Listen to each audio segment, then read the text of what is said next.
Pognon, bonjour. Bonjour. Pour vous, c'est quoi déjà la réussite? La réussite, c'est un sentiment d'accomplissement.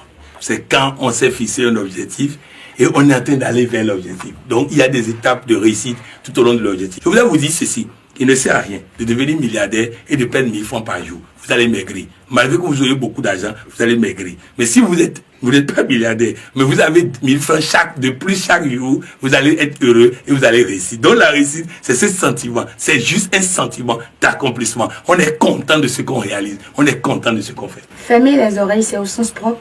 Fermer les oreilles, comme le titre le dit. Ce que je veux dire par là, c'est que vous connaissez tous, pour la plupart, l'histoire de cette grenouille. Qu'il y avait des grenouilles qui voulaient monter sur une tour. Et tout le monde disait qu'elle ne peut pas.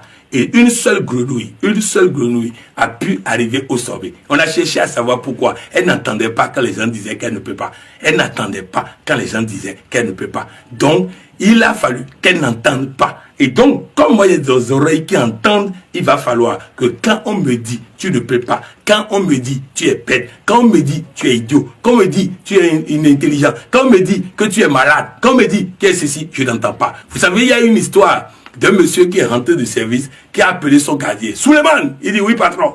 Il dit quand je sors qui boit mon whisky ici, Souleymane ne répond pas. Souleymane, oui patron. Quand je sors qui boit mon whisky ici, Souleymane ne répond pas. Il dit pourquoi tu ne réponds pas? Il dit patron, quand tu m'appelles, j'entends.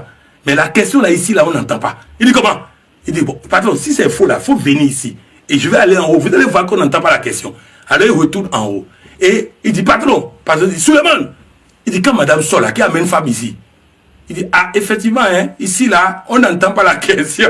On n'entend vraiment pas la question. Donc, bref, il faut choisir ce que vous voulez entendre et ce que vous ne voulez pas entendre. C'est très important. Donc, moi, j'ai dit, si vous voulez réussir, apprenez à fermer vos oreilles par rapport à beaucoup de choses. Donc, apprenez à ne pas entendre quand les gens veulent vous décourager. Apprenez à ne pas entendre quand les gens veulent vous freiner. Apprenez à ne pas entendre quand les gens veulent vous dénigrer. C'est valable en couple. Lorsque ton mari ne te considère pas et le dit, il ne faut pas écouter ça. Écoute plutôt celui qui te valorise, celui qui te donne de l'importance. De toutes les façons, nous faisons en sorte de rassasier les gens, de merveilleuses créatures de Dieu, de princes et princesses de Dieu, de diamants de Dieu, de trésors de Dieu, de princesses, de beauté, de ceci. Nous rassasions les gens de ça, afin qu'ils n'entendent que ça. Et c'est en entendant ça qu'on avance. Vous dites donc qu'il faut éviter d'écouter les gens? Oui, il faut éviter d'écouter tous ceux qui, dans leur discours, me donnent du découragement, me donnent de ne pas avancer, me donnent d'abandonner, et ainsi de suite. Évitez même d'écouter mon propre cerveau quand il veut me décourager. Je vais vous expliquer.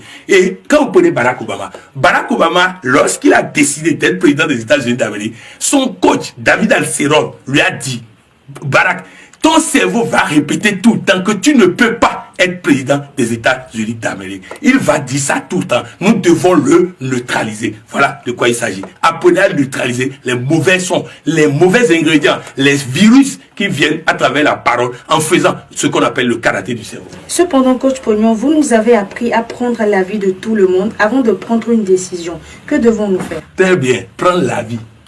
Prendre l'avis. C'est différent d'entendre des gens qui te répètent la même chose, mais qui ne t'écoutent pas toi. Si vous voulez réussir à avancer, apprenez à ne pas écouter les mauvais sons de cloche. Cela ne veut pas dire qu'il ne faut pas entendre les conseils, les avis et autres. C'est différent.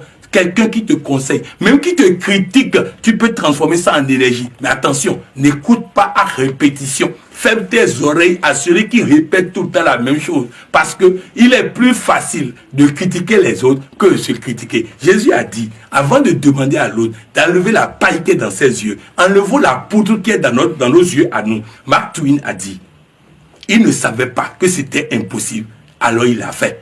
Alors, si vous n'écoutez pas les impossibilités, vous allez réussir. Ce n'est pas tout.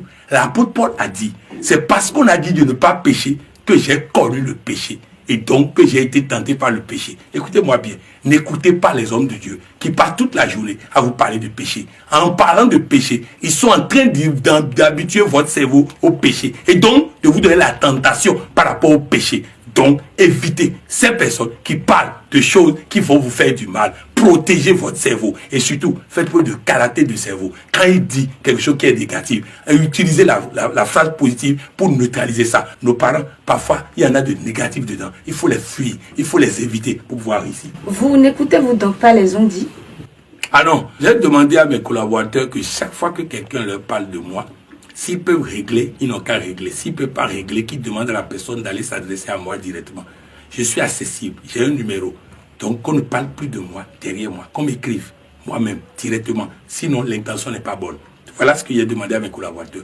Parce que ça détruit, ça freine, ça casse les bras, ça décourage, ça donne envie d'abandonner. Non. Les amis, si vous avez quelque chose contre quelqu'un, adressez-vous directement à lui. Dites-lui directement. Je vais vous dire pourquoi. Socrate nous a inventé les 3 passoires. Socrate dit, quand quelqu'un vient te voir pour dire, est-ce que tu sais ce que tel a fait? Est-ce que tu sais ce que tel a dit? Tu lui poses la question. Est-ce que ce que tu veux me dire est bon? Il va certainement te répondre non. Est-ce que c'est utile? Il va te répondre non. Est-ce que c'est important? Il va te répondre non. Alors dis-moi, est-ce que ça vaut la peine que tu me dises quelque chose qui n'est pas bon, qui n'est pas important, qui n'est pas utile? Il va répondre non. Il va prendre son chemin. Tu vas prendre ton chemin. Les ondes détruisent les énergies. Les ondes détruisent les amitiés. Les ondes détruisent les élans, détruisent le talent. Écoutez, ne soyez ni porteur des ondits, ni auteur des ondits. Si vous avez un problème avec quelqu'un, adressez-vous à la personne et posez le problème. Comment peut-on y arriver sans frustrer les autres autour de nous? Ah, il faut frustrer parfois pour avancer. Hein. Tu vas éviter frustration. Ah non. J'ai frustré des gens de ma famille. Aujourd'hui, ils sont contents de moi. J'ai frustré des gens à la FIAC. Ceux qui sont restés sont aujourd'hui contents de moi. On appelle ça clasher les gens. J'ai clashé des gens. Avec le clash, ils ont progressé. Ils sont fâchés contre moi, mais ils ont progressé. Un leader ne cherche pas l'approbation. Un leader fait ce qui est juste et laisse le temps au temps. Votre mot de fin. Mon mot de fin, c'est de dire à chacun et tous, la dynamique est lancée. Vous avez vu les tonus depuis quelques jours. Écoutez et réécoutez. Écoutez et réécoutez. Et surtout, laissez cette tonus vous pénétrer et appliquez ça. Et votre vie va changer. C'est des outils que Dieu nous donne. Nous allons gagner de grandes choses ensemble. C'est maintenant, c'est tout de suite. Et mettons-nous ensemble. Par vos marques, prêts, partez. Merci, coach. Merci.